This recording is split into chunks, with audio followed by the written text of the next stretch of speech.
I'm Scott with YourPathToAdventure.com. Today I'm here to discuss the top 10 essentials for backpacking and hiking. The first on the list is a first aid kit. Now I have a first aid kit. I took it apart already here, but I keep mine wrapped up and tied nice and securely inside a bandana. And the reason I do that is because bandanas are great emergency devices. You can use them, you injure your arm, you can use it as an arm sling, you can use it as a bandage to tie around something, you can use them to filter water if the water's really dirty and you have a bunch of muck to get out of it and you're in an emergency situation. There's a number of things you can do with a bandana. So I always carry one. I keep my first aid kit wrapped in it. So in my first aid kit, I have a smaller bag that is an actual real first aid kit that I bought at the store.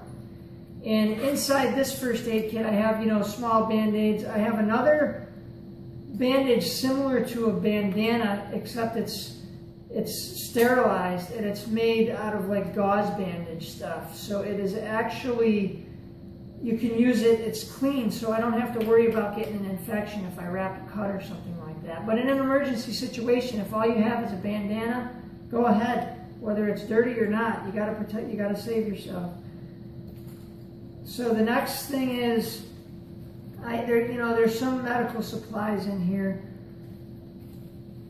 like medications and stuff like that, aspirin and whatnot.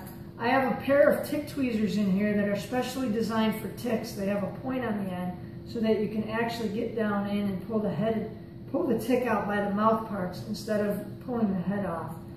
And that's extremely important, tick removal, because it'll help prevent Lyme disease. So you have to be very careful with that. Also, I carry some form of insect repellent, especially something that keeps ticks away. I prefer not to use DEET because it's pretty toxic. So there's other stuff on the market. There's stuff that's more natural. There's citronella, things like that. So use your best judgment. Everybody has a different opinion.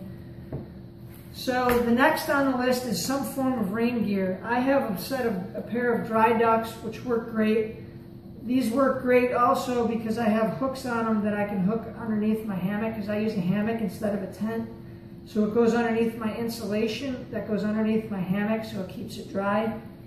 These are my favorite. These are good for hiking, a rain poncho. It's good for backpacking, lightweight, just throw it in your pack. This is an emergency shelter / space blanket. These things are great. I actually used one of these and it probably saved my life one winter when I fell in the water and was in an emergency situation. It was 32 degrees out and I had nothing but wet clothes. My emergency supplies were trapped under my canoe and I had no way to get out or to get warm and get out. So I had to use this to stay warm. I couldn't start a fire because my matches and stuff were trapped in my canoe. So these things are an absolute necessity. One thing to accompany these when you're backpacking is some sort of pad that you can lay out on the ground to insulate you from the cold in the ground. So you can just roll out the pad, cover yourself with this, and stay warm and dry if you get in an emergency situation. It could be anything. You could have a flash flood, or if you do happen to have a flash flood or a lot of rain, you got to be careful laying on the ground. So you want to make sure you're on a hill in an area where you're not just going to get flooded. So these are great. So the next on the list is lights, illumination, flashlights. This is a mag light, a mini mag. It's good. You can screw the top off. You can use it like a candle. It lights up, it'll light up your tent, your hammock, or whatever. These are good. Only drawback to these is you have to hold it with your hand. They do sell some bands that you can wear on your head, and you can put it in the band and you can wear it on your head, which is really good. But they're a little bit heavy. So the thing that goes along with the flashlight at all times is you always want to carry extra batteries just in case, because you never know when they're going to die. So my preferred flashlight is a headlamp. So a headlamp, you strap it on over your head and you can wear it, and you don't have to worry about tying up one of your hands to hold the light. It's great because it's nice and hands-free. They're a little bit more expensive. This thing I think I bought for like $10. These things are more like $70 for a really good one. You want to get one with a lot of lumens. So the next thing on the list is matches or fire, some way to start a fire, because if you're in an emergency situation and you have to get warm, you need to be able to start a fire. I always carry matches and a flint and steel. Another good item to have is some sort of butane lighter. They have special lighters for backpacking that have flames that come out extra fast so that the wind can't blow them out as easily. And some of them even have windscreens over the flames so that you can still use them. But I have a waterproof match case, and inside the match case I have the matches, and I always cut off, if I can get it out here, I always cut off the strike pad on a cardboard box and I keep it in here. That way I always know I have something to strike my matches on, because you can't always find a good rock or something like that. And on the back of here, there's also a flint and steel, but these little flint and steels are pretty much useless. They're very difficult to use. They don't work well at all. Or it's a flint, rather. Your knife would be the steel, so you'd hit it with your knife to try to get it to spark. But it's tough because it's so small and thin. So I carry a flint and steel, an actual real flint and steel, so you can spark it and start a fire.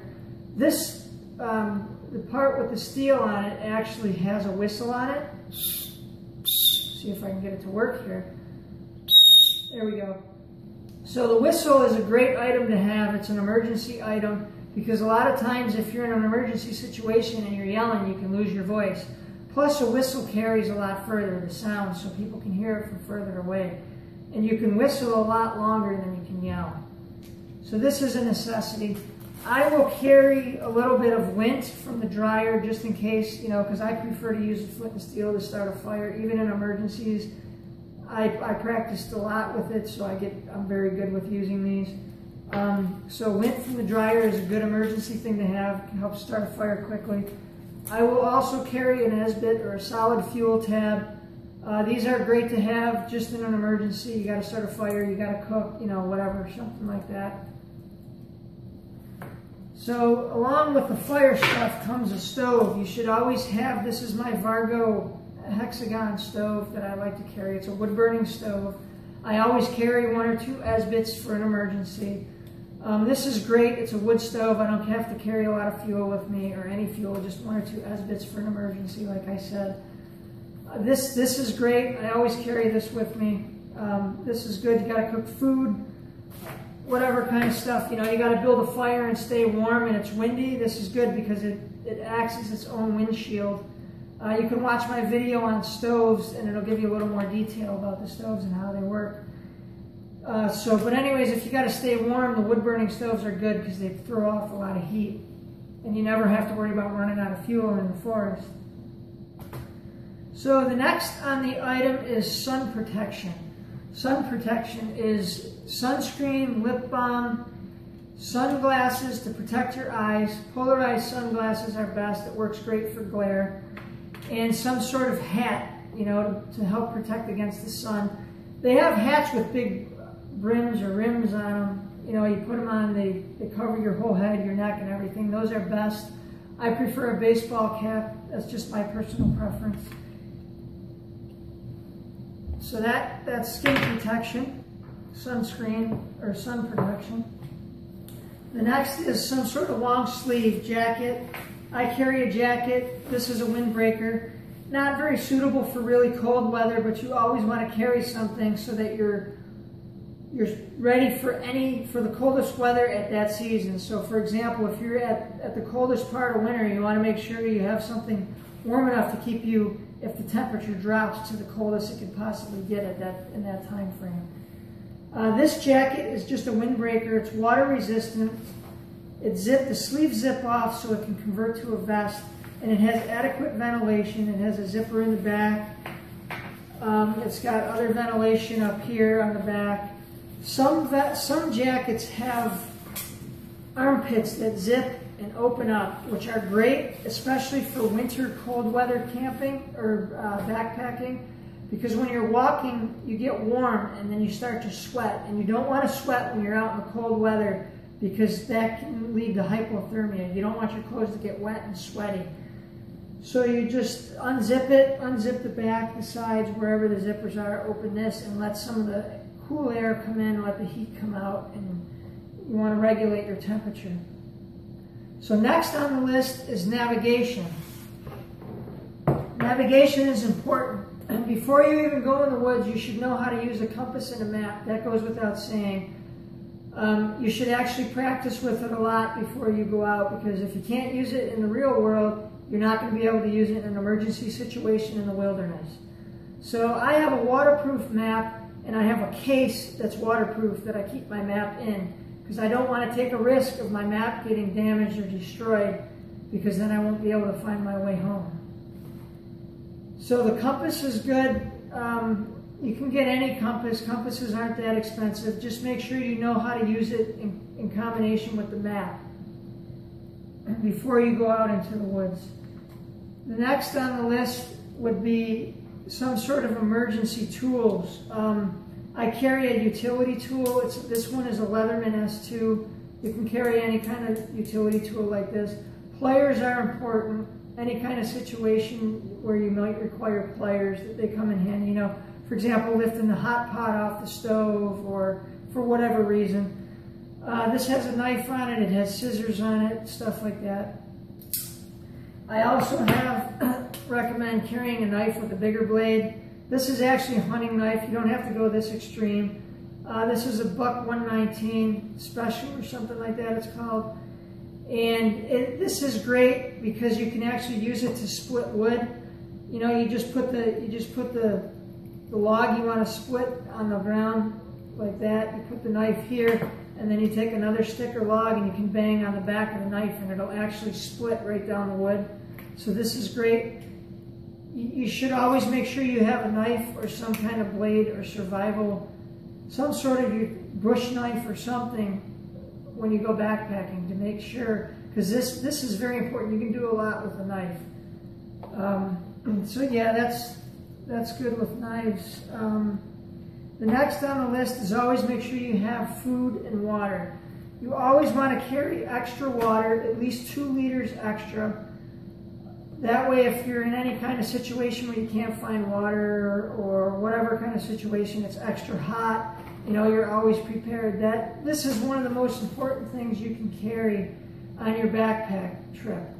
Yes, it's extra weight, but it goes without saying, if you don't have water, it could end up being lethal. It could lead to all sorts of problems. Dehydration is not something to mess around with and take your chances with.